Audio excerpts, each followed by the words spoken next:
எனது வாழ்த்துக்கள். யோவான் 17ஆம் அதிகாரம் 19ஆம் வசனத்தினுடைய கடைசி பகுதி இப்படியாக சொல்கிறது.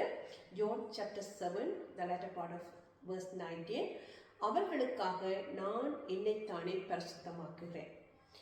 For their sake I sanctify myself. ஆண்டவராக இயேசு கிறிஸ்து தான் சிலுவைக்கு போவதற்கு முன்பாக தன்னுடைய சீஷர்களோடு செய்த உபதேசம் அல்லது அவர்களோடு பேசின காரியங்கள் யோவான் 17ஆம் அதிகாரத்தில் எழுதப்பட்டிருக்கிறது. அதில் அவர் சொல்லுகிற ஒரு காரியம் என்னவென்று சொன்னால், அவர்களுக்காக, மற்றவர்களுக்காக, தன்னுடைய சீஷர்களுக்காக, அவர்கள் சுவிசேஷம் மூலமாக ரட்சிக்கப்படுபவர்களுக்காக, இன்னும் சொல்ல வேண்டும் என்று சொன்னால் எங்களுக்காக ஆண்டவராக இயேசு கிறிஸ்துவை சொந்த ரட்சகராக ஏற்றுக்கொண்டு யார் எல்லாம் தேவனுடைய ராஜ்யத்துக்குள்ளே வரப்போகிறார்களோ அவர்கள் எல்லாருக்காகவும் நான் என்னைத்தானே பரிசுத்தமாக்குறேன். இன்னும் ஒரு விதத்தில் சொல்ல போனார், இந்த மனுஷ குலத்துக்காக, இந்த மனுஷ குலத்தின் மீட்புக்காக நான் என்னை நானே பரிசுத்தமாக்குகிறேன் என்று அவர் சொன்னதை பார்க்க முடிகிறது. எனக்கு பிரியமானவர்களே, பரிசுத்தம் என்று சொல்லும்போது பிரித்தெடுக்கப்பட்டது. நாங்கள் ஆதியாக பழைய ஏற்பாட்டில் நாங்கள் பார்த்தோம் என்று சொன்னால், இந்த காரியம் எனக்காக இந்த காரியங்களை பிரித்தெடு பரிசுத்தமாக்கு என்ற ஆண்டவர் சொல்லுகிறதை நாங்கள் பார்க்க முடிகிறது. இன்றைய நாளில் கர்த்தர் நம்மையும் தனக்காக பிரித்தெடுத்திருக்கிறார். நாங்கள் பிரித்தெடுக்கப்பட்டவர்களாக வாழும் போது அது கர்த்தருடைய நாமத்துக்கு மகிமை உண்டாகிறது. அவருடைய சித்தத்தை நாங்கள் செய்வதற்கு அது உதவி செய்கிறதா இருக்கிறது. அது மட்டுமல்ல, எங்கள் மூலமாக ஆண்டவர் யாரை ரட்சிக்க சித்தமாக இருக்கிறோம் அல்லது எங்களுடைய வாழ்க்கையின் மூலமாக எத்தனை பேர் ஆசீர்வதிக்கப்பட போகிறார்களோ அவர்களுக்காக நாங்கள் எங்களை நாங்களே பரிசுத்தமாக்க வேண்டியது அல்லது பிரித்தெடுக்கப்பட்ட ஒரு வாழ்க்கை வாழ வேண்டியது, கர்த்தருக்கு பிரியமான ஒரு வாழ்க்கை வாழ வேண்டியது அவசியமாக இருக்கிறது. பிரியமானவர்கள், ஆண்டவராக இயேசு கிறிஸ்து சொல்கிறார், எனக்காக அல்ல மற்றவர்களுக்காக, இவர்களுக்காக, அவரை விசுவாசிக்கிறவர்களுக்காக சொல்லப்பட்டிருக்கிறது. அவரை விசுவாசிக்கிறவர்களுக்காக, அவர்களுக்காக என்னை நானே பரிசுத்தமாக்குகிறேன். இன்னொரு இடத்துல சொல்ல போனால், ஆண்டோட சித்தத்தை நான் செய்ய என்னை முழுமையாக ஒப்பு கொடுக்கிறேன். ஆண்டோட சித்தத்தை செய்வதாற்றை நாள் அவர்களுக்கு கஷ்டமான காரியமாக இருந்தது. ஆனாலும் அவர் அந்த சிலுவையின் அதற்கு பின்பெறுகிற அந்த சந்தோஷத்தின் பொருட்டு அவர் சிலுவையின் அவமானத்தை ஏற்றுக்கொண்டார் என்று எழுதப்பட்டிருக்கிறது. சிலுவையின் அந்த துன்பத்தை அவர் சகித்தார் என்று சொல்லப்பட்டிருக்கிறது. எதற்காக? அவர் மற்றவர்களுக்காக இந்த காரியத்தை செய்தார். அவர் அந்த காரியத்தை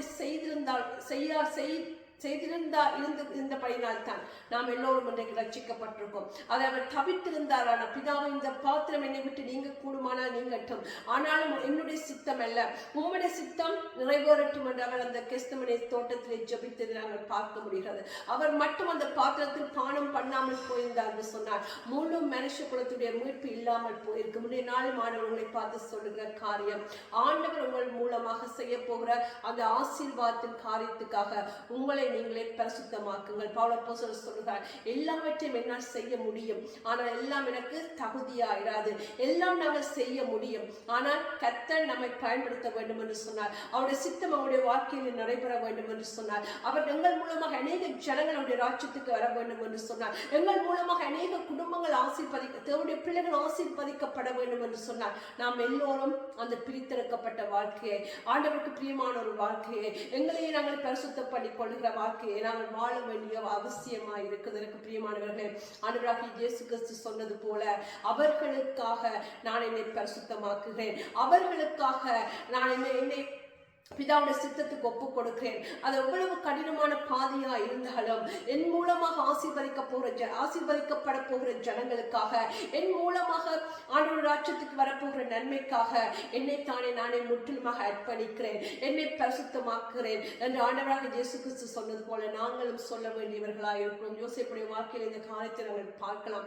அவன் மட்டும் அன்றைய நாளிலே தன்னை பரிசுத்தமாக்க காத்துக்கொள்ள மறுத்திருந்தான் என்று சொன்னார், அல்லது அந்த பாவத்துக்கு அவன் உட்பட்டிருந்தாள் என்று சொன்ன அந்த நிலைமையை நாங்கள் கொஞ்சம் சிந்தித்து பார்த்தோம் என்று சொன்னால், அந்த ஜனங்களும் பஞ்சத்தினால் அழிந்து போயிருப்பார்கள்.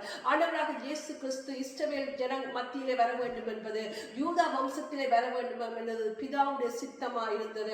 அந்த யோசேப்பு மட்டும் அந்த பாவத்துக்கு உட்பட்டிருப்பான் என்று சொன்னார். தன்னுடைய அந்த மேலாடையவன் விட்டு ஓடாதிருந்திருப்பான் இருப்பான் என்று சொன்னால் நீங்கள் கற்பனை பண்ணி பாருங்கள். அந்த எகிப்து ஜனங்கள் பஞ்சத்தினால் அழிந்திருப்பார்கள்.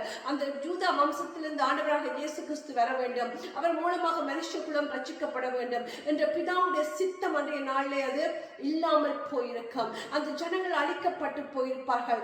ஆனால் அவர் தன்னை பரிசுத்தமாக காத்து கொண்டபடியினால், யோசேப்பு தன்னை அந்த பரிசுத்தமாக காத்து கொண்டபடியினால், அந்த பாவத்தை விட்டு அவன் ஓடி போனபடியினால், தன்னுடைய மேலங்கி அவன் விட்டுவிட்டு மேலாடையை விட்டுவிட்டு தன்னை பற்றி நெருக்கி நிற்கிற அந்த பாவத்தை அவன் உதறில் தள்ளிவிட்டு அவன் ஓடினபடியினால் அன்று ஜனங்கள் காக்கப்பட்டார்கள். ஆண்டவருடைய சித்தம் இந்த பூமியிலே நிறைவேறிட்டு ஆண்டவராக இயேசு கிறிஸ்து யூதா வம்சத்தில் வந்தார் என்பது பிரசித்தமாயிருக்கிறது, நம்ம எல்லோருக்கும் தெரிந்ததாக இருக்கிறது. எனக்கு பிரியமானவர்களே, ஆண்டவர் சொல்லுகிற காரியம், உங்களை நீங்களே பரிசுத்தமாக்கி கொள்ளுங்கள். பிசாசுடைய எந்த வேலையிலும் விழுந்துவிட உங்களை அனுமதிக்காதீர்கள். தேவனிடத்திலிருந்து நம்மை பிரிக்கிற ஒரே ஒரு காரியம் அது பாவம் தான். அது தேவனிடத்திலிருந்து நம்மை பிசாசு பிரித்து விட்டார் அவருடைய சித்தத்தை எங்களுடைய வாக்கில் அவர் செய்ய முடியாது. அனைவருக்கு நம்மை ஆசீர்வாதமாக வைக்க முடியாது. எனக்கு என் மூலமாக ரட்சிக்கப்படுகிற ஜனங்கள் அழிந்து போய்விடுவார்கள். அன்று மட்டும் அப்படி யோசேப்பு பாவத்திலே விழுந்து போயிருப்பார் என்று சொன்னார். அத்தனை ஜனங்களும் பஞ்சத்தினால் அழிந்து போயிருப்பார்கள். இந்த நாங்கள் இப்படி பாவத்திலே விழுந்து போவோம் என்று சொன்னார், தேவ வார்த்தை கிடைக்காத பஞ்சத்தினால் அனைவர்கள் அழிந்து போவார்கள். தேவனுடைய ராஜ்யத்துக்கு வர வேண்டிய அந்த ஆசீர்வாதத்திலிருந்து அவர்கள் அழிந்து போவார்கள். எனக்கு பிரியமானவர்களே, ஆண்டவர் சொன்னது போல இவர்களுக்காக நான் என்னை நானே பரிசுத்தமாக்குகிறேன். இதை நாங்கள் ஒவ்வொருவரும் செய்ய வேண்டியவர்களாக இருக்கிறோம். ஒவ்வொரு நாளும் அறிக்கை பண்ண வேண்டியவர்களாக இருக்கிறோம். ஒவ்வொரு பாவத்தின் சந்தர்ப்பங்கள் நமக்கு வரும்போது, பிசாசு இந்த காரியங்கள் டெம்டேஷனை கொண்டு வரும்போது நாங்கள் சொல்ல வேண்டிய காரியம் இதுதான், அவர்களுக்காக நான் என்னை பரிசுத்தமாக்குகிறேன், அவர்களுக்காக என்னை நானே காத்துக் கொள்கிறேன், என் மூலமாக தேவனுடைய ராஜ்யத்துக்கு வரப்போகிற நன்மைக்காக நான் என்னை காத்துக் கொள்கிறேன், என்னை பரிசுத்தமாக்குகிறேன். அப்படியாக நாங்கள் அறிக்கை செய்ய வேண்டியவர்களாக இருக்கிறோம். அறிக்கை செய்வதோடு மட்டும் நின்று விடாமல் அப்படியாக வாழ பரிசுத்த ஆவியானுடைய உதவியை கொண்டு நாங்கள் வாழ அர்ப்பணிக்க வேண்டியவர்களாக இருக்கிறோம். அப்படியாக நாம் ஒவ்வொருவரையும் ஆண்டவர்